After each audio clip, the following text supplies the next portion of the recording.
Bom dia, hoje eu vou falar um pouquinho sobre o Sistema S.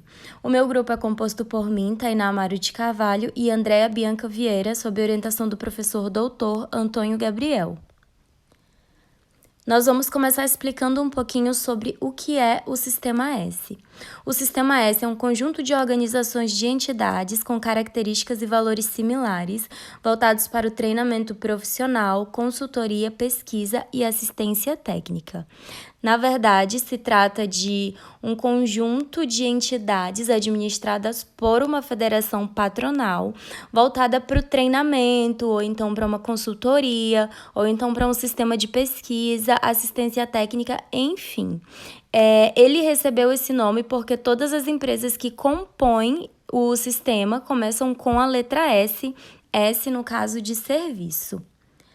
Entre essas empresas que compõem o Sistema S, nós temos o SENAI, Serviço Nacional de Aprendizagem Industrial, o SESC, que é o Serviço Social do Comércio, SENAC, que é o Serviço Nacional de Aprendizagem do Comércio, o SENAR, que é o Serviço Nacional de Aprendizagem Rural, SESCOP, que é o Serviço Nacional de Aprendizagem do Cooperativismo, o SEST-SENAT, que é o Serviço Social do Transporte, e o SEBRAE, que é o Serviço de Apoio a Micro e Pequenas Empresas, e o SESI, que é o Serviço Social da Indústria.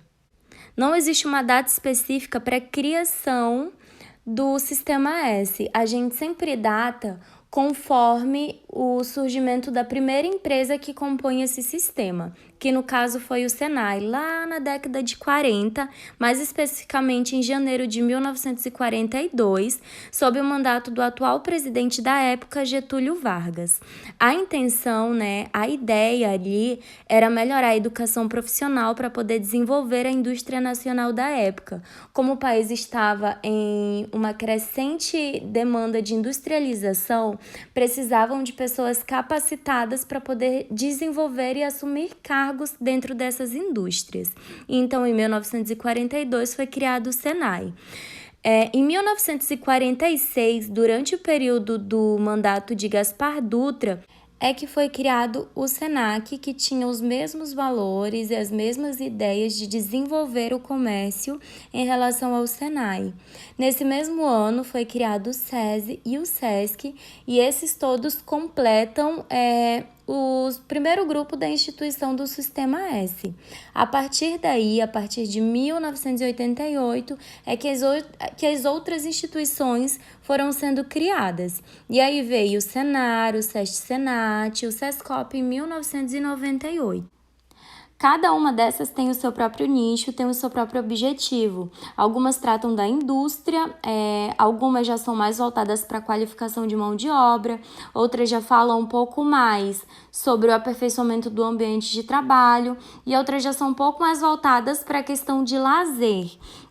Então, no caso, a maioria é mais voltada para essa questão de promover o treinamento profissional, consultoria e assistência técnica, também oferecendo cursos, e as outras já são mais voltadas para a questão do bem-estar social. Elas promovem atividades culturais, atividades físicas, no caso dos esportes, fornecem lazer, tanto para os seus associados quanto para a comunidade em geral, que é onde elas estão localizadas. E agora eu vou falar um pouquinho sobre o objetivo de cada uma dessas empresas. A gente vai começar falando sobre o SENAI, que é o Serviço Nacional de Aprendizagem Industrial.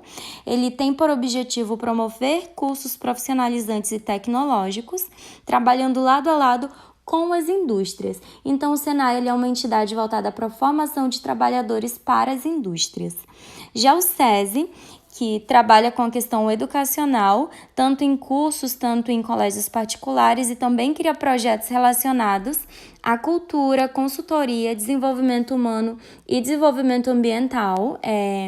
Ele também está ligado à CNI, tá? Então, no caso, ele também está voltado para a questão de indústria. Ele oferece atividades de educação, segurança do trabalho e promoção da saúde. Já o Sebrae, ele tem por objetivo apoiar pequenos negócios por meio do auxílio no desenvolvimento dos mesmos. O Sebrae ele está ali para poder incentivar pequenas empresas, fornecendo cursos, fornecendo capacitação profissional, enfim. A gente também tem o Senar, que ele é o único de todas essas instituições que está voltado para o meio rural. Ele tem uma parceria com a CNA e ele também tem por objetivo capacitar esses profissionais da agricultura e também promover o trabalho deles. Já o Senac propõe cursos presenciais e via internet para poder enriquecer profissionalmente a vida dos trabalhadores. Existe um ramo de áreas abordadas, como informática e maquiagem, e, claro, outro leque enorme de áreas abordadas pelos cursos do Senac. Uma pergunta muito importante a se fazer é: como esse sistema é financiado, né? Como que esse sistema recebe verba para poder custear todos esses serviços que ele oferece? Em tese, nós colocamos que através da receita advinda de contribuições obrigatórias a partir de alíquotas advindas da folha de pagamento. Essas podem variar de 0,2% a 2,5%, isso de acordo com cada instituição. O que isso quer dizer?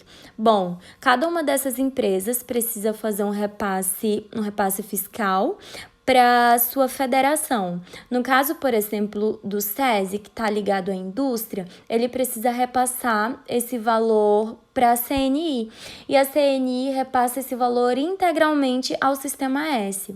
Isso, inclusive, é algo que tem gerado bastante debate, bastante discussão recentemente, porque as pessoas acreditam que esse dinheiro não deveria voltar para essas empresas. Esse dinheiro deveria ser utilizado pelo governo, deveria ser um dinheiro do Estado. Afinal, é um repasse muito grande, é uma verba muito alta que volta novamente para essas empresas. Outra forma também de financiar esse tipo de empresa é através dos cursos que elas oferecem. Algumas acabam cobrando por esses cursos, não é um valor muito alto, é basicamente um valor simbólico. No caso dessas empresas, elas oferecem um valor com um custo de curso muito baixo, que seria realmente somente para poder levar mais qualidade aos cursos oferecidos. E eu coloquei novamente aí embaixo para poder ficar um pouco mais claro que cada empresa está ligada a uma confederação que atende a uma área específica da economia. Como no caso eu falei para vocês, o SESI, que precisa prestar conta com a CNI. Isso tudo com exceção ao Sebrae, que é uma empresa totalmente autônoma. E essa confederação é que fica responsável para poder repassar o valor integral ao Sistema S. Em 2019, somente em 2019, o Sistema S recebeu uma verba de 17,7 bilhões. E como eu falei para vocês, né, a alíquota da folha de pagamento dessas empresas varia de 0,2% a 2,5%. E aqui eu coloquei uma tabelinha com o valor que cada entidade precisa repassar. O Senai repassa 1%, o Senac 1%, o SESI 1,5%, o SESC 1,5% também, e o Sebrae ele varia nesse intervalo entre 0,3% a 0,6%, o Senar ele tem uma variável entre 0,2% a 2,5% e o Senat 1%, o SEST 1,5% e o SESCOP 2,5%. E eu trouxe esse vídeo para poder explicar melhor o assunto para vocês. A educação profissional pode mudar a vida das pessoas. E para conseguir isso, além dos institutos federais e das escolas técnicas estaduais, o estudante também pode procurar uma das entidades do Sistema S, como o Senai ou o Senac. E agora vamos conhecer melhor esse sistema na terceira reportagem da série Educação Profissional.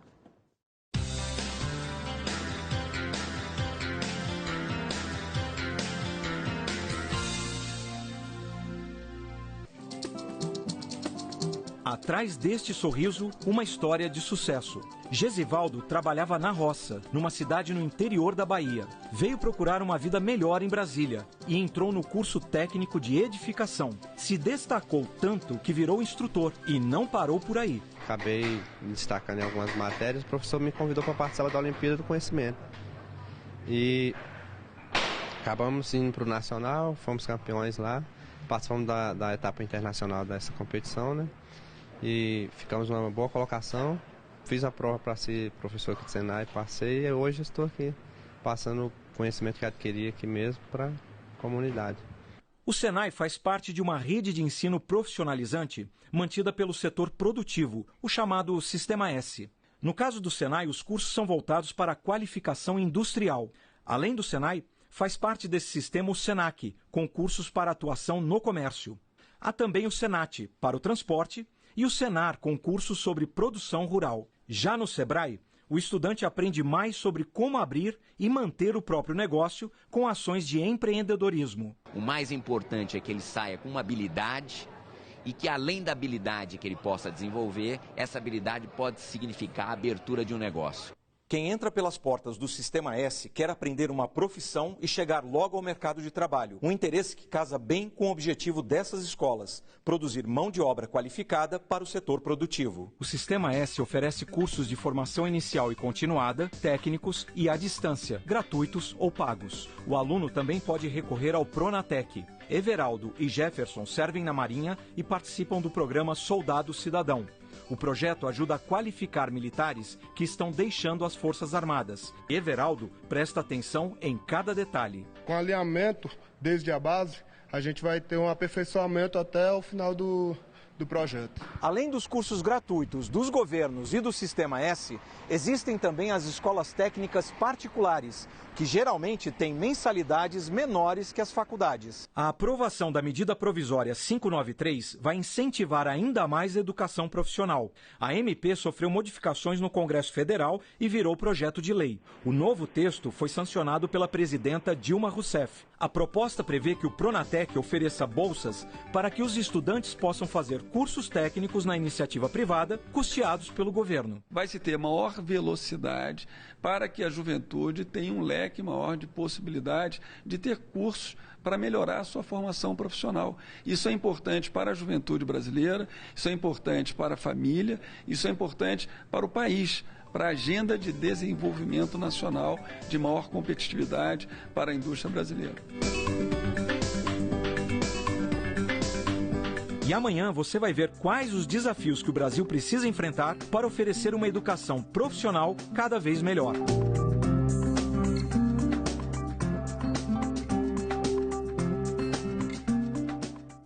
Sobre as vantagens e desvantagens do Sistema S, nós podemos citar que a principal vantagem do Sistema S é o oferecimento de novas possibilidades aos trabalhadores, como fácil acesso à educação, cultura e assistência. Além disso, apesar de já haver programas governamentais para a graduação, como o Programa Universidade para Todos, que é conhecido como ProUni, e a Coordenação de Aperfeiçoamento de Pessoal de Nível Superior, conhecido como CAPES, o governo ainda falha ao criar projetos educacionais para ensino fundamental, médio e técnico. O Sistema S supre pelo menos em parte essa necessidade e dá a oportunidade de colocar mão de obra capacitada no mercado. No entanto, apesar dos benefícios trazidos pelo sistema, a maior crítica às novas instituições citadas anteriormente, a falta de transparência com relação ao uso dos recursos. E em 2013, a Lei das Diretrizes Orçamentárias estipulou que as entidades publicassem na internet o que é feito com o dinheiro repassado. Além disso, embora a grande maioria dos programas de sistema não tenha custo algum, ainda existe uma parcela que é paga. Em 2008, o MEC estabeleceu que 2/3 dos fundos recolhidos pelo sistema devem ser repassados para a gratuidade de cursos. No que diz respeito à natureza jurídica do Sistema S, as instituições são muito particulares, porque sua natureza jurídica é de entidade privada, mas seus recursos são advindos de uma contribuição compulsória, como os tributos que uma pessoa física ou jurídica para o governo. Esse modelo de financiamento se justifica porque as organizações realizam atividades de interesse público que colaboram com o desenvolvimento pessoal e profissional da força de trabalho brasileira. Por conta disso, as entidades recebem o rótulo de paraestatais, não fazem parte da administração pública, mas colaboram com seus objetivos e recebem contribuições obrigatórias. Sendo assim, nós podemos compreender que o Sistema S basicamente tem por finalidade capacitar o trabalhador profissional e pessoalmente, permitindo acesso à cultura e lazer a custos acessíveis. Além de prezar pela saúde e bem-estar dos funcionários, a intenção é que seja agregado valor aos trabalhadores e usuários do sistema. É importante frisar as críticas sofridas ao Sistema S. Traz críticas surgem principalmente pelo fator que é a fonte de renda utilizada para esse sistema funcionar. O Sistema S tem uma parte de receita que é própria, que é obtida através de cursos que oferecem, no entanto, a sua maior parte advém de contribuições.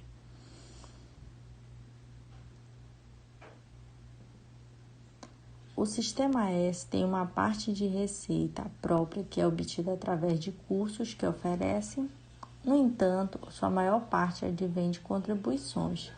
Essa contribuição nada mais é do que os tributos, ou seja, são pagos de forma obrigatória por toda a população.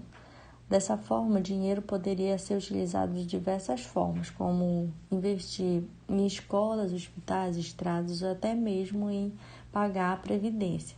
Portanto, se esse recurso é aplicado no Sistema S, ele deixa de ir para outros lugares, como os citados anteriormente, gerando assim insatisfação em vários setores. Outra particularidade para se discutir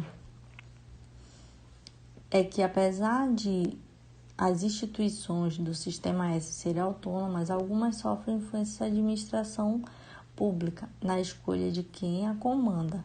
No SESI, essa influência é total e direta. É o presidente da República quem define o presidente da entidade. No SEBRAE, a eleição ocorre por um conselho composto por representantes de associações, confederações e bancos públicos. Outro modelo, que é o caso do SENAC, adota o presidente da respectiva confederação, ser nomeado automaticamente presidente da instituição.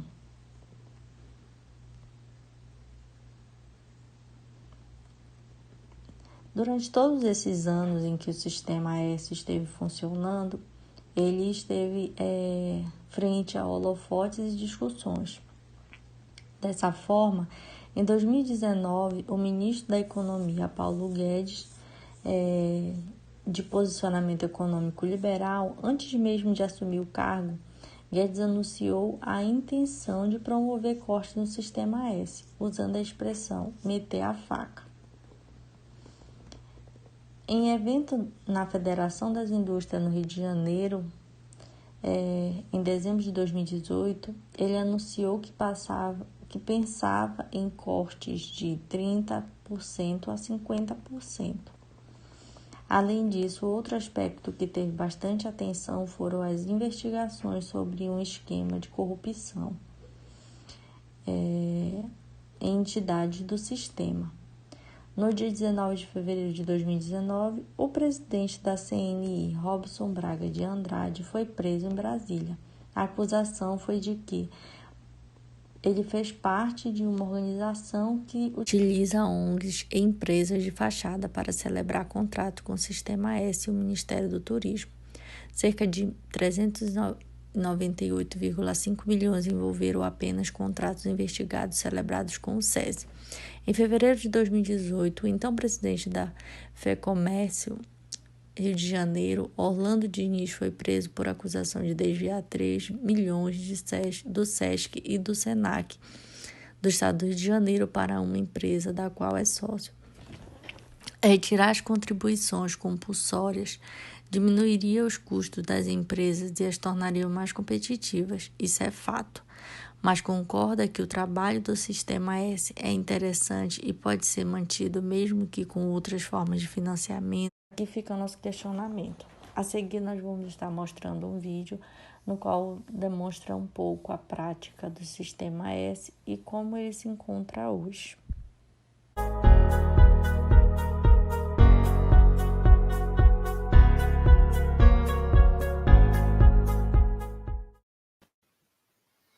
Olá, boa tarde, boa noite, bom dia para quem for assistir a live depois. Seja bem-vindo a mais uma live aqui do meu canal. Se você ainda não me conhece, eu sou Antônio Antunes. Deixa eu tirar meu nome aqui para ficar melhor. Aí fica só passando os dados de contato aqui do escritório. Antes de começar a live de hoje, queria convidar você a se inscrever no canal se você ainda não é inscrito. E também eu convido você a dar o like nesse vídeo se você gostar do vídeo. É importante para crescer o canal, tá? Chegar para mais pessoas aquilo que eu estiver falando, tá? Também aqui embaixo tem os dados do meu Instagram e o WhatsApp aqui do escritório, tá? Esse WhatsApp é do escritório, então se você quiser falar comigo, você pode mandar um WhatsApp aí para o meu escritório. E antes da gente também começar, mais um recadinho, é que se você tiver alguma dúvida, que estiver assistindo a live, tiver alguma dúvida e quiser fazer alguma pergunta, faça aqui no chat que eu respondo no final do vídeo, tá? Eu procuro responder a pergunta no final do vídeo, tá bom? A live de hoje eu vou tratar de um assunto que é a base de cálculo das contribuições de terceiros, de acordo com uma decisão recente do STJ, que limitou essa base de cálculo a 20 salários mínimos, tá? Então, a live de hoje é destinada para empresas, né? Mais um assunto na área tributária, ok?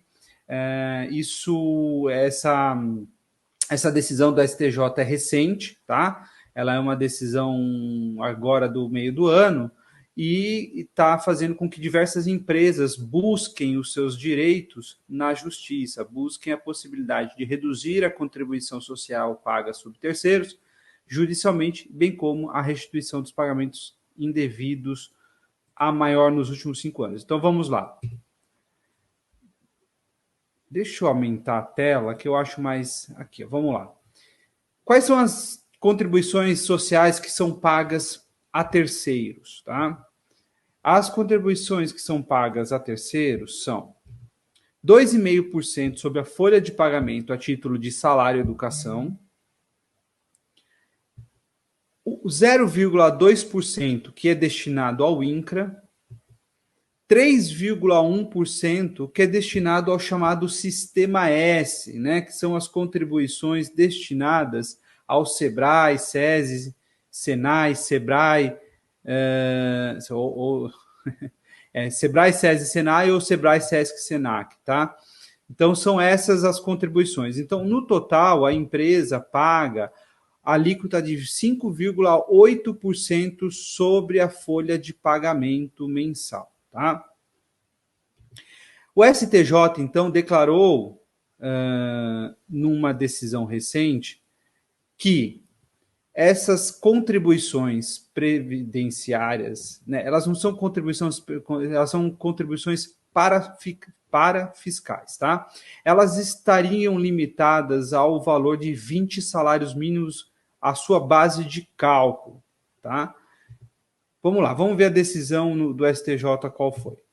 Então, lá no recurso especial número 157.0980, né, daqui de São Paulo, né, uma ação originada aqui em São Paulo, o STJ decidiu que, com a entrada em vigor da Lei 6.950 de 1981, unificou-se a base contributiva das empresas para a Previdência Social e também das contribuições para fiscais por conta de terceiros, que são essas contribuições que a gente falou anteriormente, estabelecendo em seu artigo 4º o limite de 20 salários mínimos para a base de cálculo. Tá?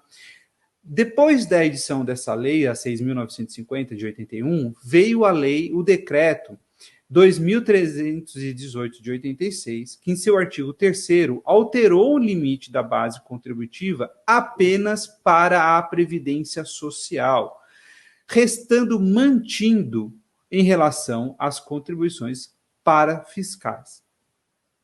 Assim, ou seja, continua a decisão.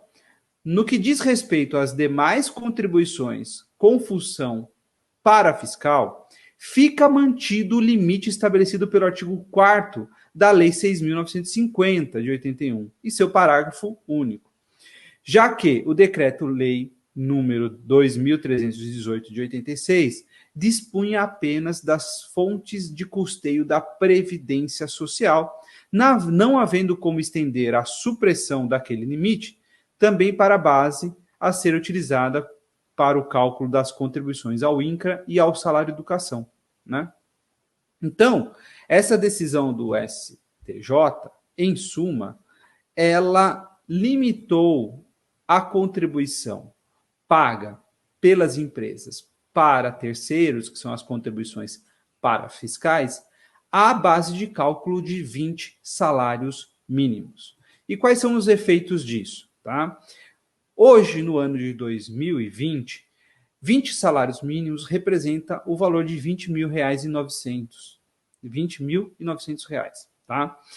Então, se a empresa, por algum acaso, tem uma folha de pagamento que supere R$ 20.000, quase R$ 21.000, R$ 20.900, o valor que ela está pagando de contribuições a terceiros é maior do que o limite previsto na lei, certo?